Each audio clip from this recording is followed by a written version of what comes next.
उद्धव जी तथा गोपियों की बातचीत एवं भ्रमर गीत। एक दिन श्री दामा, मधुमंगल आदि सब ग्वालबाल रास्ते पर बैठे हुए लाला की प्रतीक्षा कर रहे थे कि दूर से एक रथ आता हुआ दिखाई दिया। बालकों ने सोचा कि लाला ही आया होगा। वे दौड़ते हुए रथ के पास पहुंचे, किंतु रथ में जो बैठा था वह नीचे नहीं उतरा। यदि कन्हैया होता तो कूदकर नीचे आकर गले लग जाता। उद्धव जी बालकों को देखकर भी रथ में ही बैठे रहे और बच्चों से कहने लगे, मैं श्री कृष्ण का संदेश लेकर आया हूँ, वह आने वाला है, मैं उद्धव हूँ। बालक कहने लगे, उद्धव जी, हम कन्हैया को सुखी करने के लिए उसकी सेवा करते थे। कभी हमने तो ऐसा नहीं सोचा था कि वह इतना निष्ठुर हो जाएगा। कन्हैया के बिना यहाँ सब सूना सूना लगता है। वंशीवट, यमुना किनारा, वृंदावन आदि सब कुछ सूना और उदास है। वह यहाँ था तब तो वह हमसे बड़ा प्यार करता था, किंतु लगता है वहां जाकर वह हमें भूल गया है। उद्धव जी, उससे कहना कि गोवर्धन नाथ व्रज में उसे सभी याद करते हैं। उसके बिना व्रज उजड़ गया है, वह इधर कब आएगा? बालक उद्धव जी को नंद बाबा के घर का रास्ता दिखलाते हुए कहने लगे, अच्छा हुआ कि तुम आ गए। हमें भी कन्हैया को संदेश भेजना है, किंतु तुम पहले नंद यशोदा के पास जाकर उनको सांत्वना दो। वे रात दिन लाला की प्रतीक्षा में रोते आए हैं। हम फिर मिलने आएंगे। इधर यशोदा कौए से बात कर रही थी कि वह रथ आंगन में आ पहुंचा। नंद यशोदा ने माना कि कन्हैया ही आ रहा है। दोनों की जान में जान आ गई। दोनों रथ की ओर दौड़ पड़े। दोनों पुकार उठे, कन्हैया आया, लाला आया। वे दोनों दौड़ते हुए रथ के पास पहुंचे, किंतु उसमें कन्हैया नहीं, कोई और ही था। कृष्ण को न देखा तो कृष्ण को पुकारते हुए नंद जी मूर्छित हो गए। उद्धव जी को तो समझ में ही नहीं आ रहा था कि ये लोग कृष्ण का नाम लेकर क्यों रो रहे हैं। यशोदा जी धीरज धरकर एक दासी से कहने लगी, यहाँ कोई बड़े व्यक्ति लगते हैं, इनका स्वागत करो। उद्धव जी स्नान और भोजन आदि से निवृत्त होकर आराम करने लगे। दासी ने नंद जी से कृष्ण के मित्र के आने का समाचार कहा तो उनकी मूर्छा दूर हो गई। नंद बाबा ने आंखें खोली। नंद जी को प्रणाम करते हुए उद्धव जी ने कहा, मैं आपके कन्हैया का मित्र उद्धव हूं और उसका संदेश लेकर आया हूं। नंद जी ने भी कुशल मंगल पूछा। उन्होंने सोचा कन्हैया स्वयं नहीं आ सका होगा, सो अपने मित्र को भेजा है। उद्धव जी, अच्छा हुआ कि आप आए। कंस की मृत्यु से सब यादव सुखी हुए होंगे। उद्धव जी, सच सच बतलाना, क्या कन्हैया कभी हमको याद भी करता है? अपि स्मरति न कृष्ण मातरम सुहृद सखीन गोपान व्रजम चात्मानाथम गायो वृंदावन गिरिम। उद्धव जी, यहाँ के गोप गोपियां, तरुवर, गिरी, गायें, वन सभी कन्हैया को ही अपना सर्वस्व मानते हैं। क्या कन्हैया कभी हम सबका स्मरण करता भी है? उद्धव जी, कन्हैया से कहना कि यह गिरिराज या यमुना उसी की प्रतीक्षा कर रहे हैं। उसकी गंगी गाय तो वन में घूमती रहती है।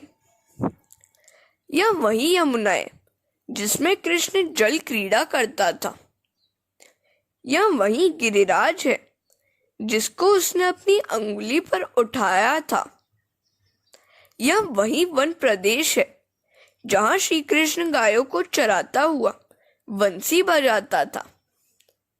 वह मैदान देखो जहाँ कन्हैया अपने मित्रों के साथ खेलता रहता था। उद्धव जी, इन सबको देखकर मेरा मन श्री कृष्णमय हो जाता है और मैं पागल सा हो जाता हूँ। हरे कृष्णा। नंद बाबा उद्धव जी से कहते हैं, मुझे लगता है कि कन्हैया मथुरा में नहीं, यहीं है। मैं देख रहा हूँ कि वह पल्ले में सोया हुआ है। कल सारी रात मैं उसे पल्ले में झुलाता रहा और उससे बातें करता रहा। सुबह हुई तो मैंने सोचा जगा दूं, नहीं तो गाय चराने में देरी हो जाएगी। जो ही मैंने पल्ले में झाँक कर देखा तो वहां कुछ भी नहीं पाया। मैं उसे कैसे भूलूं? मुझे रोज रोज उसकी बांसुरी की मधुर तान सुनाई देती रहती है। कल मैंने देखा कि वह कदम्ब की डाली पर वंशी बजा रहा था। मुझे लगा कि वह कई घंटों से वंशी बजा रहा है, सो उसे भूख लगी होगी। मैं माखन मिश्री लेकर उस कदम्ब पर चढ़ा तो वहां तो कोई था ही नहीं। उद्धव जी, कई बार मुझे लगता है कि वह मेरी गोद में बैठा हुआ खेल रहा है, मेरी दाढ़ी खींच रहा है। यमुना में स्नान करने जाता हूँ तो लगता है कि वह मेरे पीछे पीछे चला आ रहा है। उद्धव जी, मैं उसे अपने कंधों पर बिठलाकर घुमाता था, सो मुझे कई बार आभास होता है कि वह मेरे कंधों पर बैठ गया है। वह समय कब आएगा जब वह वापस आएगा? उद्धव जी, मेरा कन्हैया कब लौटेगा? उसने कंस जैसे राक्षसों का वध किया, सो लोग उसे ईश्वर मानते थे। उन्हें जो ठीक लगे वह माने, किंतु मेरा तो वह पुत्र ही है। कन्हैया मेरा है। नंद जी की आंखों से आंसू बहने लगे। मुझे तो पल्ले में, घर के कोने कोने में, आंगन में, यमुना के किनारे हर कहीं कन्हैया ही दिखाई देता है। उद्धव जी, वह कब लौटेगा? मैंने उसका कौन सा अपराध किया है जो वह रूठ गया है? उद्धव जी, वसुदेव जी से कहना कि कन्हैया उन्हीं का पुत्र है, मैं उनका दास हूँ। लाला से कहना कि उसकी माता सारा दिन रोती रहती है। वह जब यहाँ था तो माता को मना लेता था, अब उसे कौन मनाए?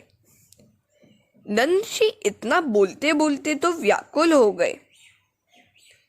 उद्धव जी उलझन में पड़ गए। मैं इन्हें क्या उपदेश दूं? इन्हें तो हर कहीं कृष्ण ही दिखाई देते हैं। पल्ले में, घर में, आंगन में, वन में, यमुना किनारे, कदम की डाली पर इन्हें श्री कृष्ण के ही दर्शन होते हैं। ब्रह्म की सर्वव्यापकता का उपदेशक होकर भी मैं वैसा अनुभव आज तक नहीं कर पाया हूँ। मैं ऐसी ब्रह्म दृष्टि वाले नंद जी को क्या उपदेश दूं? उन्होंने नंद जी से कहा, बाबा, धन्य है आप, आपका जीवन सफल हो गया, आप कृष्णमय हो चुके हैं। इतने में वहां यशोदा जी आ पहुंची। वह उद्धव जी से कहने लगी, उद्धव जी, सच सच बताओ कि मेरा लाला कुशल से तो है ना? वह खाने के समय बड़ी जिद करता था। वह कहीं दुबला तो नहीं हो गया? क्या वह आनंद में है? कभी वह मुझे याद भी करता है क्या? वहां उसे कौन मनाता होगा? गोकुल में था तब तो वह मेरे आंसू देख नहीं सकता था। वह मुझे मना लेता था। जब मैं यमुना जी जाती हूँ तो उसका श्याम रंग कन्हैया की याद दिला देता है। मुझे लगता है कि अभी वह यमुना जी के जल में से बाहर निकलकर मेरी गोद में आ बैठा है। उससे पूछना कि उसकी माता ने ऐसा कौन सा अपराध किया है कि वह यहाँ आने का नाम तक नहीं ले रहा है। हाँ, मैंने उसे एक बार मूसल के साथ बांधा था, कहीं इसलिए तो वह नहीं रूठा है। हरे कृष्णा। यशोदा जी उद्धव जी से कहती हैं, कन्हैया कभी मुझे याद भी करता है क्या? मैं उसकी माता तो हूं नहीं, उसकी माता तो देवकी है। देवकी से कहना कि सेविका की आवश्यकता हो तो मुझे बुला ले। कृष्ण विरह में हम मरे जा रहे हैं। वह जहां हो वहां हमें ले चलो। हमें वहां ले चलोगे तो भगवान तुम्हारा कल्याण करेंगे। मैं नारायण से प्रार्थना करती हूँ कि कन्हैया चाहे यहाँ न आए, किंतु जहां भी रहे सुखी रहे। उद्धव जी यशोदा जी से कहते हैं, माता जी, श्री कृष्ण तुम सबको बार बार याद करते हैं। वे स्वयं यहाँ आने वाले थे, किंतु मथुरा का शासन उन्होंने संभाला है, सो उन्हें अवकाश ही नहीं मिलता है। मुझसे कहा, मैं मथुरा में आकर इस कारोबार में डूब गया हूं, तू माता को मेरा कुशल मंगल दे आ। नंद यशोदा का कृष्ण प्रेम देखकर उद्धव जी का आधा अभिमान तो हवा हो गया। जो व्यक्ति पल्ले में, घर में, आंगन में, वृक्षों पर, वन में, हर कहीं श्री कृष्ण को ही देख रहा हो, उसे ब्रह्म की व्यापकता का कोरा उपदेश मैं कैसे दूं? ये दोनों तो हर कहीं बुद्धि और मन से ब्रह्म के सर्वव्यापी रूप का अनुभव कर रहे हैं। बातों ही बातों में प्रभात हो गया। ब्रह्म मुहूर्त में गोपियां स्नानादि से निवृत्त होकर कृष्ण कीर्तन करती हुई दधि मंथन करने लगी। उनकी आंखें भीग जाती थी। उद्धव जी यशोदा से अनुज्ञा लेकर यमुना स्नान करने चले। सखियों को भी कन्हैया का संदेशा देना था। गोपियों का कृष्ण कीर्तन सुना तो उन्होंने सोचा कि जिनके कंठ इतने मधुर हैं, वे कैसी अद्भुत स्वरूपा होंगी। उन्होंने अब तक किसी गोपी का दर्शन पाया नहीं था। ब्रह्म मुहूर्त में कृष्ण कीर्तन करने वाले इन व्रजवासियों को धन्य है। कृष्ण के स्मरण मात्र से इनके हृदय द्रवित होते हैं। उद्धव का ज्ञान गर्व अब धीरे धीरे मिट रहा था। ऊधो भयो सूधो। उद्धव का ज्ञान भक्ति रहित था, सो कृष्ण ने उनको व्रज भेजा था। उद्धव जी नंद यशोदा सी प्रेम मूर्ति को देखकर आनंदित हो गए। दधि मंथन के बाद नंद जी के आवास की ओर देखकर प्रणाम करने का गोपियों का नियम था। आज नंद के आंगन में वे सब प्रणाम करने आई तो वहां रथ देखा। रथ को देखा तो उनको अक्रूर प्रसंग याद आ गया। हमारे कन्हैया को ले जाने वाला अक्रूर लगता है फिर से आया है। क्यों आया होगा वह? विरह व्याकुला ललिता कृष्ण का नाम रटती जा रही थी तो विशाखा ने कहा, अरे कृष्ण तो स्वार्थी और कपटी था, राजा बनते ही हम सबको भूल गया। अब मन लगाकर घर के कामकाज करने हैं। ललिता कहती है, मैं कृष्ण को जो जो भूलने का प्रयत्न करती हूँ वे उतना ही याद आ जाते हैं। कल मैं कुएं पर जल भरने गई तो बांसुरी का सुर सुनाई दिया। मैंने इधर उधर देखा तो पाया कि लाला वृक्ष की डाली पर बैठा हुआ बांसुरी बजा रहा है। मैं लाला के दर्शन से ऐसी बावरी हो गई कि घड़े को रस्सी से बांधने के बदले मैंने अपने बच्चे को बांधकर कुएं में उतार दिया। लाला ने यह देखा तो वह कूदकर आया, बच्चे को बाहर निकाला और मुझे उलाहना देने लगा। वह मुझे घर तक पहुंचा गया। मैं उसे कैसे भूल सकती हूँ। हरे कृष्णा। एक गोपी कहने लगी, लोग चाहे कुछ भी कहें किंतु मुझे तो कृष्ण यहीं दिखाई देता है। वह मथुरा गया ही नहीं है। कल सायंकाल को जल भरने यमुना जी जाना पड़ा। अंधेरा होने को आया था और मैं डर रही थी कि उसने घड़ा मेरे सिर पर रख दिया और बातें करता हुआ घर तक छोड़ आया। वह कहता था कि वह यहाँ व्रज में ही रहता है। मुझे उसकी बातें बार बार याद आती हैं। मैं उसका स्वरूप भूल नहीं सकती। उसके साथ बातें किए बिना चैन ही नहीं आता है मुझे। बड़े बड़े साधु और योगी जन समाधि लगाकर संसार को भूलने का भगीरथ प्रयास करते हैं, फिर भी उन्हें सफलता नहीं मिलती। उनकी वृत्ति प्रभुमय नहीं हो पाती। तो इधर ये गोपियां प्रयत्न करने पर भी संसार को याद नहीं रख सकती हैं। एक पल भी कन्हैया को वे भुला नहीं पाती हैं। प्रभु को भूलने के प्रयत्न में वे निष्फल रहती हैं।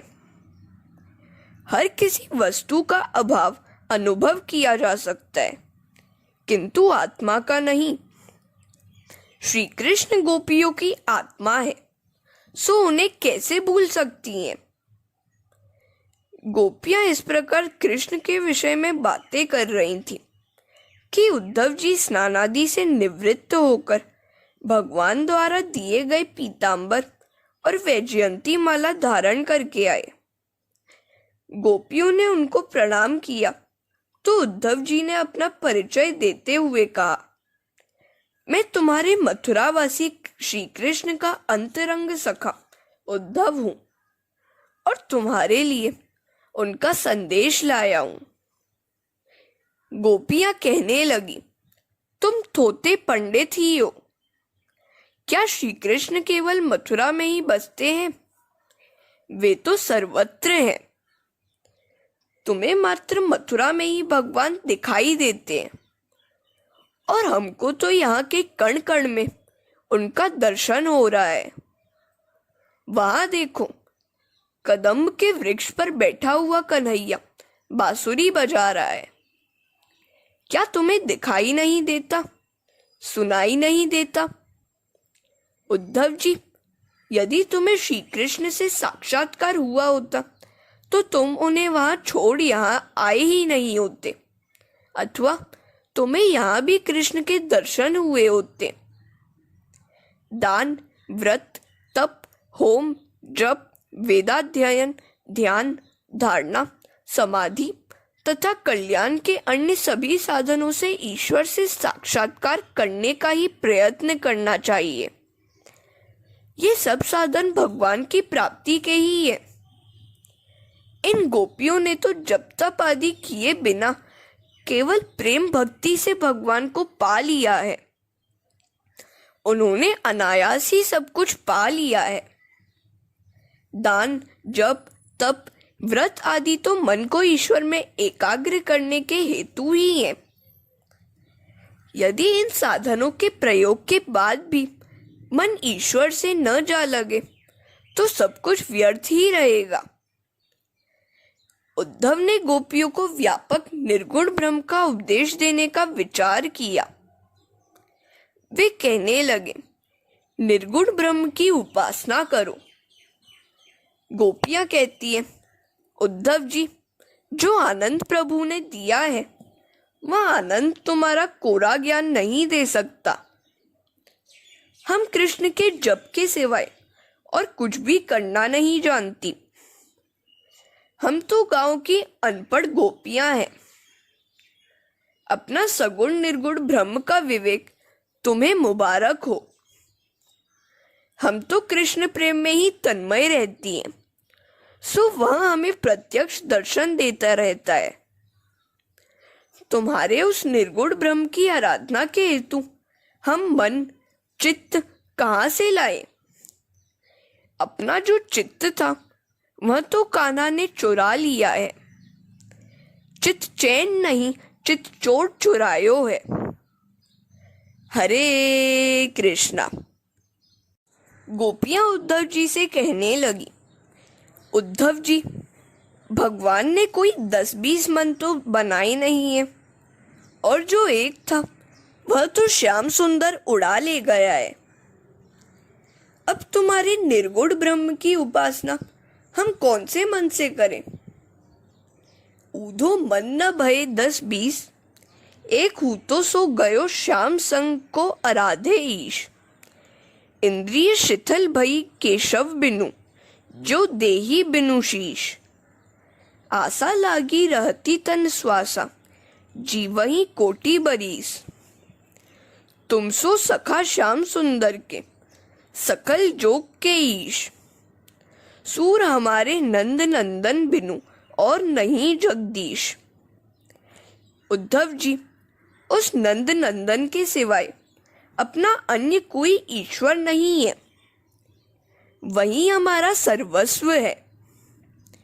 उद्धव जी, उस कृष्ण की बातें ही जाने दीजिए। उस कपटी काले कन्हैया की मित्रता हमें नहीं चाहिए। उसने तो हमारा कलेजा कुरेद दिया है। श्याम ने अपने हृदय में ही घाव किया है, फिर भी उसको भुलाना, उसकी उपेक्षा करना हमारे लिए अशक्य है। उद्धव जी, और तो हम क्या कहें? सबसे पहले श्री कृष्ण का दर्शन हमने नंद महोत्सव के दिन किया था, और तब से उन्होंने ऐसा जादू डाला है कि हम उनकी ही हो गई हैं। उद्धव जी, अब इस हृदय में किसी और के लिए स्थान है ही नहीं। चलते फिरते, जागते सोते, विचार में, सपने में उस श्याम की ही मूर्ति हृदय में समाई रहती है। नाहिन रह्यो ये में ठोर, नंद नंदन अछत कैसे आनिए उर और।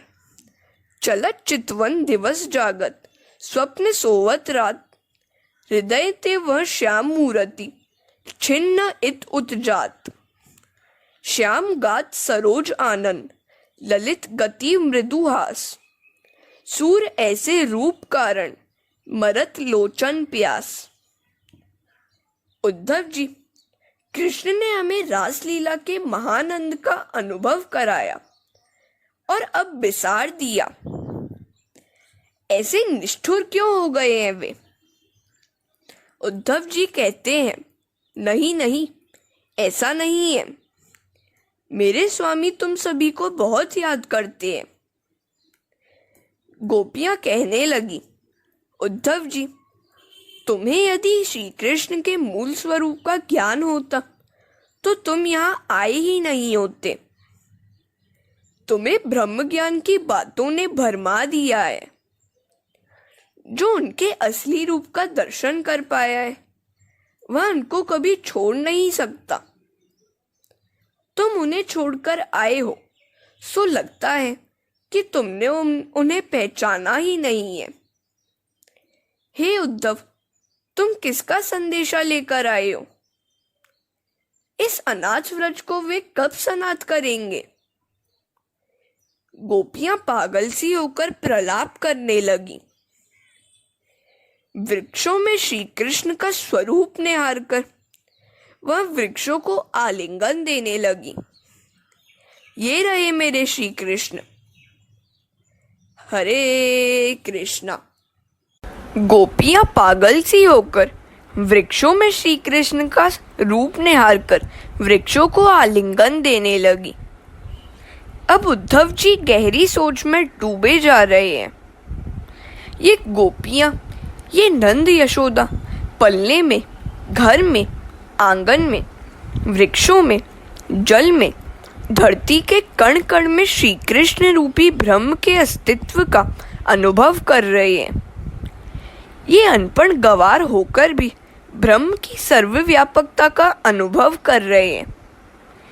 इधर एक मैं हूँ जो बरसों से व्यापक ब्रह्म के वेदांत का रटन चिंतन करता हूँ, फिर भी उसका दर्शन और अनुभव पा नहीं रहा हूँ। मेरा शुष्क ज्ञान निष्फल ही रहा। मेरा ज्ञान पंडिताई निरर्थक ही रही। मैं बुद्धि लड़ाता रहा, वेदांत के सिद्धांतों में उलझता रहा, किंतु ब्रह्म का अनुभव नहीं कर पाया। ज्ञानार्जन एक बात है और ज्ञानानुभव दूसरी। ज्ञानार्जन का महत्व होते हुए भी ज्ञानानुभव का महत्व अधिक है। सखियां उद्धव जी को राधिका जी का दर्शन कराने ले गईं।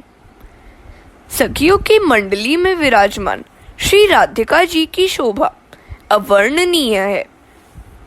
नव वर्ष की निर्दोष वय, सादगी भरा श्रृंगार, मुख पर दिव्य तेज की आभा, सात्विकता और प्रेम की मूर्ति, जगत के आनंददाता श्री कृष्ण की आनंददायिनी श्री राधिका जी को उद्धव जी ने साष्टांग प्रणाम किया।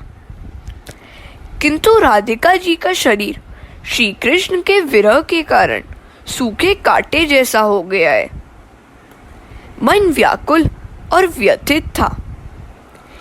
केश रूखे सूखे और बिखरे हुए थे। चंद्रमुख शुष्क हो गया था। मुख से वेदना भरी आहें निकल रही थी और आंखों से अश्रुधारा बह रही थी। इस प्रकार वे दुख वल्लरी सी दिखाई दे रही थी। सूखकर काटा हुआ तन, विकल बेहाल मन, बाल बिखरे शुष्क थे, मुरझा हुआ था विधु वदन। बह निकलती आ थी आंख आंसू से भरी। वसन अस्त व्यस्त थे, थी दुखलता पूरी हरी। श्री राधा जी उद्धव जी से पूछने लगी, तुम कौन से श्री कृष्ण का संदेशा लाए हो? मेरे श्री कृष्ण तो यही हैं। मैं वियोगिनी नहीं हूं। अंतर की संयोगिता राधा श्री कृष्ण के चिंतन में लीन हो गई। उद्धव जी ने फिर वर्णन किया और कहा, मैं मथुरा से आया हूं। श्री कृष्ण यहाँ आने वाले हैं। श्री राधा जी कहने लगी, क्या तुम मेरे स्वामी का संदेश लेकर आए हो? किंतु उस संदेश से मुझे कोई शांति नहीं मिलेगी। विरहिणी के दुख को कौन समझ पाएगा? रामबाण वाग्याम होए ते जाने। मुझे शांति दे सके ऐसा कोई शास्त्र, मंत्र या ज्ञान जगत में नहीं है। मैं तो प्रति क्षण श्री कृष्ण का भजन, ध्यान और दर्शन कर रही हूँ। राधा जी की कातर दशा देखकर सभी गोपियां, वृक्ष वेलियां, फल कलियां, पशु पक्षी रोने लगे। राधा जी के दिव्य प्रेम ने उद्धव जी को भी रुला दिया। मैं इस राधिका को क्या उपदेश दूं? श्री राधा जी के मुख कमल की सुवास से एक भ्रमर आकर्षित होकर मंडराने लगा। राधिका जी उसे दूर करने लगी। तू तो कपटी है, काले कृष्ण का कपटी बंधु है, मेरे पास मत आ। उद्धव जी ने फिर राधिका जी को प्रणाम किया हरे कृष्णा। 47वें अध्याय के 12 से 21वें श्लोक भ्रमर गीत के नाम से जाने जाते हैं। भ्रमर गीत में वैसे तो राधिका जी भ्रमर को उलाहना देती हैं, किंतु उसका लक्ष्य तो है उद्धव जी और साथ साथ कृष्ण को भी सुनाया है। भ्रमर गीत एक वचन में है और वेणु गीत, युगल गीत आदि बहुवचन में। उद्धव जी राधिका जी से कहते हैं, श्री कृष्ण को कपटी मत कहो, वे तो दया और प्रेम के सागर हैं। वे तुम में से किसी को भी नहीं भूल पाए हैं। वे तुम सभी को बार बार याद करते हैं।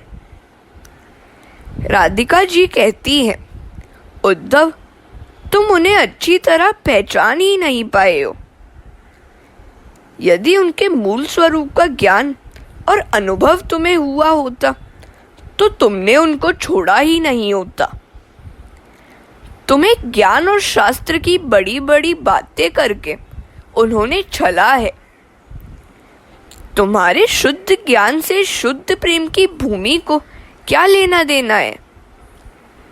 योग चर्चा यहाँ अप्रस्तुत है। प्रेम राज्य में एक ही प्रियतम का शासन होता है। अपना तो ज्ञान, शास्त्र, कर्म, धर्म सब कुछ श्री कृष्ण ही है।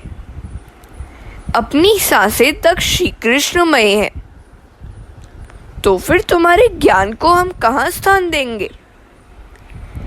इस प्रेम की भूमि में तुम प्रेम की बात कर सकते हो, शुष्क ज्ञान की नहीं। उद्धव जी कहते हैं, मैं तो मथुरावासी श्री कृष्ण का संदेश लेकर आया हूं कि वे तुम्हें भूले नहीं हैं। तुम्हें और तुम्हारे प्रेम को वे बार बार याद करते हैं।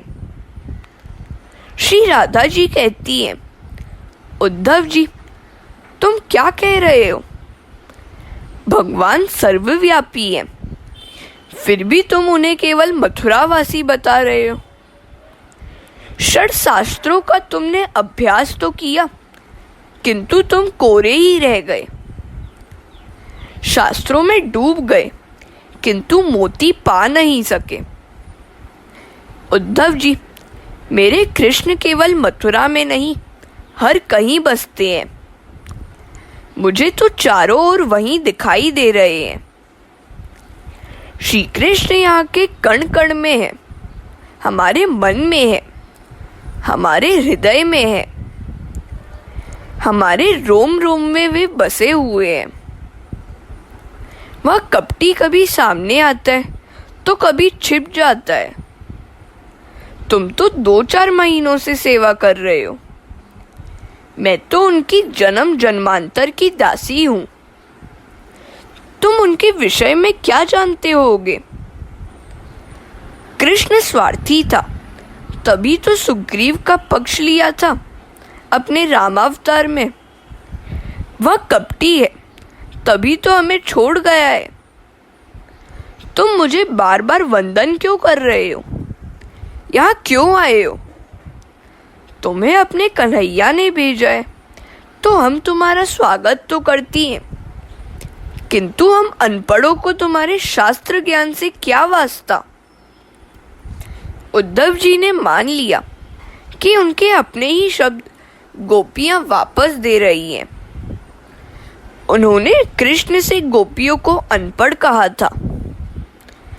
उद्धव जी राधिका जी से कहते हैं, मुझे क्षमा करो राधिका जी, मैंने तुम्हारा अपमान करके अपराध किया था, तब मैं ही अज्ञानी था।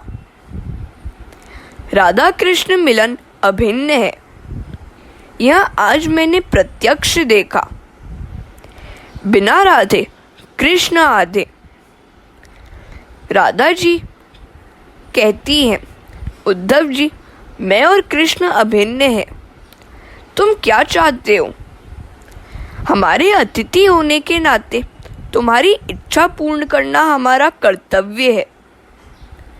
उद्धव जी कहते हैं, मेरी बुद्धि ज्ञान के अभिमान से कुंठित और कठोर हो गई है।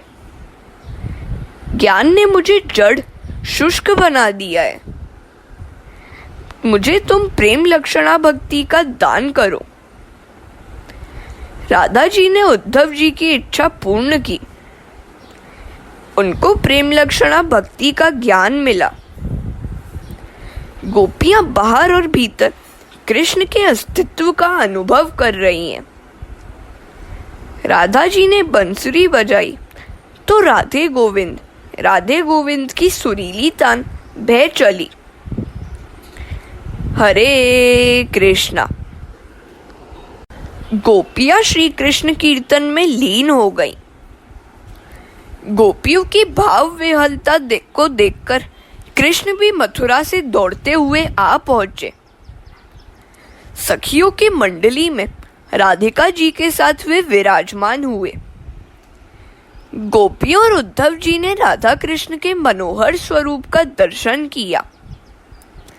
उन्हें अब यह भी ज्ञान नहीं है कि वे कौन हैं, कहाँ से क्यों आए हैं। उद्धव जी का ज्ञानाभिमान निर्मूल हो गया। वे 2-4 दिनों के लिए गोकुल गए थे, किंतु वहां 6 महीने बीत गए। उनको विश्वास हो गया कि कृष्ण गोपियों से दूर भी नहीं है और भिन्न भी नहीं है। जब भी गोपियां कृष्ण कीर्तन करती है, वे मथुरा से आ जाते हैं। गोपी कहती है, उद्धव जी, मैं एक प्रसंग सुनाऊं। एक बार कन्हैया अपने मित्रों के साथ आंख मिचौनी खेल रहा था। श्रीदामा ढूंढ रहा था। पहले कन्हैया इस कुंड में छिप गया और फिर भागता हुआ मेरे घर आकर कहने लगा, मुझे कहीं छिपा दे, नहीं तो श्रीदामा मुझे घोड़ा बनाएगा। मैंने उसे अपनी गोद में छिपाकर आंचल उड़ा दिया। अब जब भी मैं सोने जाती हूँ तो लगता है कि कन्हैया मेरी गोद में छिपा हुआ है और मैं पागल सी हो जाती हूँ। भगवान की लीला कथा सुनते सुनते उद्धव जी की आंखों से आंसू छलक आते हैं। ये गोपियां धन्य हैं जो प्रतिक्षण ब्रह्म का अनुभव कर पाती हैं। कृष्ण गोपियों से कहते हैं, गोलोक धाम में हमारा नित्य संबंध है। हम वियोगी हो नहीं सकते। ज्ञान दृष्टि से देखें तो मैं यहाँ हूँ, सर्वत्र हूँ, तुम्हारे साथ ही हूँ। मैंने विरह का दान इसलिए तुम्हें दिया है कि तुम हमेशा मेरे स्वरूप का ध्यान और स्मरण करती रहो। मेरा दूरत्व ही तुम्हें मेरा ध्यान करा रहा है। विरह अवस्था में चित्त प्रिय पात्र में एकाग्र हो जाता है और उसी का ध्यान स्मरण करता रहता है। विरह अवस्था में प्रिय पात्र का सतत सानिध्य अनुभूत होता है। मेरा तुम अविरत ध्यान करती रहो, इसलिए मैंने तुम्हें विरह दिया है। संयोगावस्था में चक्षु दर्शन होता है, वियोगावस्था में मनोदर्शन। वियोग तो एक विशिष्ट प्रकार का योग ही है। पति कहीं बाहर गया हुआ हो तो पत्नी बड़ी लगन से उसी का ध्यान धरती रहती है। गोपियों को विशिष्ट योग का दान करने के लिए ही भगवान ने वियोग दिया। हम विभक्त हो ही नहीं सकते। मैं तुम्हारे समीप हूँ, तुम मेरे स्वरूप को याद करते रहना। तुम तो गोलोक की नित्य सिद्धा गोपियां हो। गोपियों को भी उद्धव जी के साथ रहने से ज्ञान लाभ हुआ। उनकी भक्ति ज्ञान के कारण दिव्य बन गई। विरहावस्था में वे मानने लगी कि श्री कृष्ण तत्वत उनके निकट ही है। प्रेम लक्षणा भक्ति 5वां पुरुषार्थ है। भक्ति अभेद सिद्ध करती है। ज्ञान भी अभेद सिद्ध करता है, किंतु ज्ञान की तुलना में भक्ति मार्ग अधिक सरल है। प्रभु से कहा, तुम मेरे नहीं, मैं तुम्हारा हूं। समुद्र की तरंग हो सकती है, तरंग का समुद्र नहीं। हरे कृष्णा। यशोदा जी, नंद बाबा, राधा जी तथा अन्य गोपियों के तीव्र कृष्ण प्रेम को देखकर उद्धव जी का ज्ञानाभिमान जलकर खाक हो गया। उन्हें स्पष्टतः ज्ञान हो गया कि प्रेम भक्ति के बिना ज्ञान निरर्थक है। प्रेम ज्ञान से श्रेष्ठ है। गोकुल छोड़ने की इच्छा ही नहीं हो रही थी उद्धव जी की। वे आए थे गोपियों के गुरु बनने के लिए, किंतु उन्हीं के शिष्य बन गए। अब तो वे भगवान से मात्र प्रेम लक्षणा भक्ति ही मांगने की सोचने लगे, जिन्हें महान मुनि भी नहीं पा सकते। ऐसे भगवान को इन गोपियों ने सहज ही पा लिया है। मैं उनकी चरण रज से स्नान कर लूं कि जिससे अगले जन्म में चाहे मनुष्य ना हूं, किंतु वृंदावन के लता, पशु, पक्षी कुछ भी बनने का लाभ मिल सके। ऐसा होने पर भी मैं कृतार्थ हो जाऊंगा। गोपियों के सत्संग से उद्धव जी को ज्ञानोत्तर प्रेम लक्षणा भक्ति का प्रत्यक्ष दर्शन हुआ। उन्होंने सभी गोपियों की चरण रज अपने मस्तक पर चढ़ाई, सभी को वंदन किया। कृष्ण विरही जीव वर्तन और व्यवहार कैसा होना चाहिए, उसका आदर्श इन गोपियों ने जगत के समक्ष रखा है। धन्य है उन व्रजवासी नर नारियों को। उद्धव जी ने अब मथुरा जाने की अनुज्ञा मांगी। राधा जी ने कहा, उद्धव जी, कृष्ण से कहना कि वे शीघ्र ही यहाँ आकर गोकुल को सनाथ करें। कृष्ण के लिए कुछ भेंट भी उन्होंने दी। इस समय यशोदा जी और नंद जी भी आ गए। उन्होंने संदेशा भेजा, उद्धव जी, हम तो यही चाहते हैं कि अपनी सभी वृत्तियां और संकल्प श्री कृष्ण के चरण कमलों के आश्रित रहें और उनकी सेवा में ही लगे रहे। अपनी वाणी उन्हीं का नामोच्चार करती रहे, अपना शरीर उन्हीं की सेवा करता रहे। हमें मोक्ष की इच्छा नहीं है। अपने कर्म और प्रभु की इच्छा के अनुसार हमें जिस भी किसी योनि में जन्म मिले, हम शुभाचरण और दान धर्म करते रहें और ईश्वर के प्रति हमारी प्रीति उत्तर उत्तर वृद्धिगत होती ही रहे। संदेश सुनाते सुनाते नंद, यशोदा और गोपियों का हृदय भर आया। इन दोनों श्लोकों में समग्र भागवत का हृदय समाहित है। विषयों के प्रति वैराग्य और कृष्ण के प्रति प्रीति उत्पन्न करने वाले ये दो श्लोक भागवत की आत्मा है। उद्धव जी, कृष्ण से कहना कि मेरा मन सदा सर्वदा उन्हीं में रमता रहे, मेरा मन संसार के किसी पदार्थ की ओर न चला जाए, मेरी वाणी कृष्ण का जप करती रहे और दृष्टि उनका दर्शन करती रहे। यदि प्रारब्ध कर्मानुसार जन्म देना ही हो तो किसी पवित्र वैष्णव के घर में देना, कि जिससे कृष्ण कीर्तन सुनने का लाभ हमें सदा मिलता ही रहे। कृष्ण कीर्तन सुनकर मैं कृतार्थ होता रहूं और सेवा में तन्मय होने का अवसर मिले। हरे कृष्णा। जब उद्धव जी जाने लगे तो यशोदा जी उनसे कहने लगी, उद्धव जी, कन्हैया से कहना कि उसे इच्छा हो तो यहाँ आए, केवल हमारे लिए आने का कष्ट न करे। यदि उसे वही सुख आनंद मिलता हो तो वहीं रहे। हमारे वियोग से यदि उसे सुख होता हो तो वह मथुरा से यहाँ आने का कष्ट न करे। हम तो यहाँ उसके विरह में जलने और आंसू बहाने में भी सुख ही मानेंगे। हमारे सुख के लिए उसे श्रम करने की कोई आवश्यकता नहीं है। वह जहाँ भी रहे बस सुखी रहे। इतना कहते ही यशोदा जी को भी रोना आ गया। यशोदा जी की भक्ति पुष्टि भक्ति है। पुष्टि भक्त अपने सुख का नहीं, अपने आराध्य के सुख का ही विचार करता है।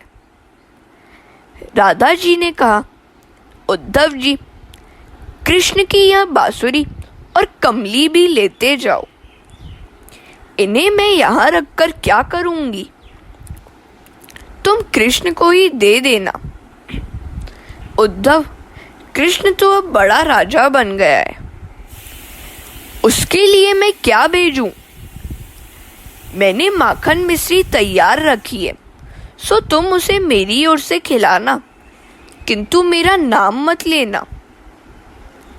उद्धव जी ने सबको धीरज देते हुए कहा, आप सब चिंता न करें, मैं कृष्ण को शीघ्र ही यहाँ ले आऊंगा। उद्धव जी का रथ मथुरा की दिशा में बढ़ने लगा। उनका मन भी विचारों की गहराइयों में गोता लगाने लगा। मैं आज तक मानता था कि कृष्ण करुणानिधि कृपा सागर है, किंतु लगता है कि वे तो बड़े कठोर हैं। इन भोले व्रजवासियों को विरह अग्नि में जला रहे हैं। मैं उनको उपालंब दूंगा। उद्धव जी मथुरा आ पहुंचे। वे कृष्ण के पास आए।